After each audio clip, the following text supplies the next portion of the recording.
You know, ladies and gentlemen, the great directors leave a legacy of their productions or their creations that will live forever. Now, this director is comparable on a level with Scorsese and Spielberg, although not American. Wolfgang Petersen drew so much interest from his early work in German TV and movies, especially Das Boot, one of the most important submarine thriller movies of all time.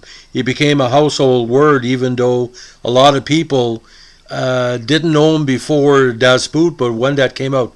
Ladies and gentlemen, one of the best productions I've ever seen. No matter what length it is, it's a thriller from start to finish. Unfortunately, he died of pancreatic cancer this week at the age of 81. August 16th it was. Now, August 12th. He was a German film director, producer, and screenwriter. Nominated for 2 Academy Awards for Best Screenplay and Best Director for Das Boot, which came out in 1981. His other films include the children's classic Never Ending Story, the science fiction thriller Enemy Mine, In the Line of Fire with Clint Eastwood, Outbreak with Dustin Hoffman, The Great Air Force One with Harrison Ford, The Perfect Storm with George Clooney, Troy with Brad Pitt, and of course the remake of Poseidon. Now, Petersen's life in front and behind the camera started in his home region of Germany. He was born in Emden on March 14, 1941, in the midst of the Second World War. Now, from 1953 to 1960, Petersen attended the Schule des Jungtums in Hamburg. In the 1960s, he was directing plays at Hamburg's Ernst Deutsch Theater. After studying the theater in Berlin and Hamburg, he attended the Film and Television Academy in Berlin. His first film productions was for German TV, and was during his work on the popular German Tatort crime scene, a TV series, that he first met and worked with the person who would turn out to be his male muse, Jürgen Prochnow, who would later appear as the U-boat captain in Das Boot. Now, Petersen made his first theatrical film in 1974, the psychological thriller One or the Other of Us, based on a novel of the same name. It was published anonymously under his pseudonym and starred Prochnow. He next directed the film Des Consequences, a black and white adaptation of Alexander Ziegler's autobiographical novel of homosexual love. In its time, the film was considered so radical that when first broadcast in Germany, the Bavarian network Bayerischer Rundfunk turned off the transmitters rather than broadcast it. His next feature again was the World War II epic Das Boot, released in early '82. The film chronicles the experience of a German submarine crew engaged in the Battle of the Atlantic. Though not an immediate financial success, the film received highly positive reviews and was nominated for 6 Academy Awards, 2 of which, again, for Petersen for Best Director and Best Adapted Screenplay. The film starred Prochnow as the U-boat captain, who became a good example of Petersen's action characters, who was a man at war and who dares danger and fate at sea. After the children's classic The Never Ending Story, Petersen's first English-language film, he directed Enemy Mine in '84, which was not a critical nor box office success, but became a cult classic. Of course, starring Dennis Quaid. He hit his stride in '93 with the assassination thriller In the Line of Fire, starring Clint Eastwood as an angst-ridden presidential Secret Service guard. In the Line of Fire gave Petersen the box office clout he needed to direct another suspense thriller, Outbreak, starring Dustin Hoffman. The '97 Petersen blockbuster Air Force One did very well at the box office as well, with generally positive critical reviews from movie critics. For both Air Force One and Outbreak, Petersen teamed up with the German cinematographer Michael Ballhaus, who has also worked frequently with director Martin Scorsese, which is quite interesting. A lot of people feel there's a lot of work that's parallel with Scorsese and Petersen coming up in the 70s and getting a wide release in the 80s as well. Now, by 1998, he was an established Hollywood director with the power to both re-release his classic Das Boot and a new director's cut and Helm star-studded action thrillers. As such, he was originally considered to direct the first movie in the Harry Potter film series, Harry Potter and the Philosopher's Stone, but he pulled out of the running in March of 2000. Now, in the 2000s, Petersen continued to direct 2 summer blockbusters. The films The Perfect Storm in 2000, which Habib Zaghir-Pour got a nomination for Best Special Effects, and Troy, the Brad Pitt vehicle, in 2004. The success of the former helped his Radiant Productions company sign a deal with Warner Brothers.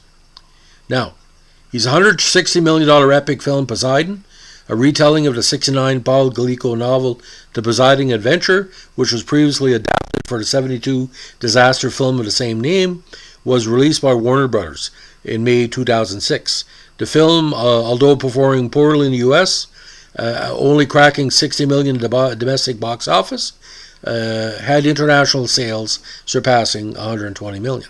Although hired to direct the film adaptation of Ender's Game by Orson Scott Card that was scheduled for release in 2008, he later moved on from the project, as his potential projects included a potential live-action adaptation of the 2006 anime film Paprika and a film adaptation of a science fiction novel, Old Man's War.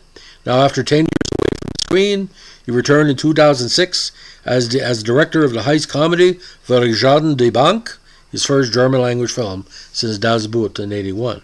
Again, unfortunately, Petersen died on 12th of August 2002 of pancreatic cancer at his Brentwood home at the age of 81. Now, again, from 1968 on, including Shatter, we don't want to miss that as well. Very important film. He always gave 100% to the screen by motivating his actors. It's sort of like how do you do an action thriller but an emotional at the same time. You look at Das Boot, the claustrophobia, the fear, the abject, what do you call, jingoism of the Germans on the U-boat. Possibly, in my opinion, a top 25 directed movie of all time, because he was close quarters. There's many people that talked about Das Boot as probably being the landmark modern, what do you call, thriller under the water. It is something to watch because not a scene is wasted, and basically everything that's shown there is true Petersen's mind, true Jürgen Prochnow acting. It's a complete link between director and actor. And let me tell you something, ladies and gentlemen. The first time I saw it was in German. It was scary because I know for a fact I've had friends and family who survived the Battle of the Atlantic and who were very shocked when he saw the movie because it drew out the emotions that these U-boat operators had to go through, every palette of emotion. Now, should he won Best Director for Das Boot? Probably, but the problem is he wasn't a well-known factor. But Das Boot was its time because it was the anniversary of what he called the start of the Battle of Atlantic, the 40th anniversary, I think. And if you can find it, there's different lengths of versions because it was also done for TV. I think there's versions as many as 4 to 5 hours. I could be wrong here. I need to stand corrected.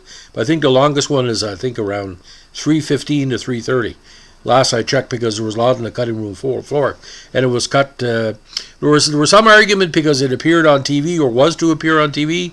Shouldn't have been eligible for the Academy Awards. But, it's like the Ingrid Bergman movies, like 6 of one and a half dozen the other. So Mr. Petersen will be missed by his colleagues, his family, and all these followers. For me, Das Boot was a big part of my teen years. I would go back to the movie on a regular basis just to learn more about his style, because a director like him, if you love script, he would provide the script and expand on it. Even like The Perfect Storm, Air Force One, In the Line of Fire. You make Clint Eastwood more Clint Eastwood than he was ever before in The Line of Fire, because it was like the old Clint Eastwood and the new Clint Eastwood together, like the Western version with the modern version, or the older version.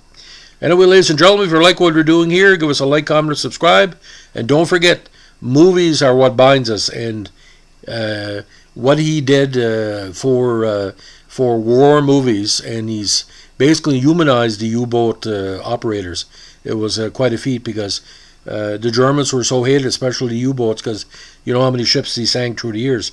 But he made everybody human, the victims and the providers of fear, as he said in one of his interviews. Thanks for listening. Bye.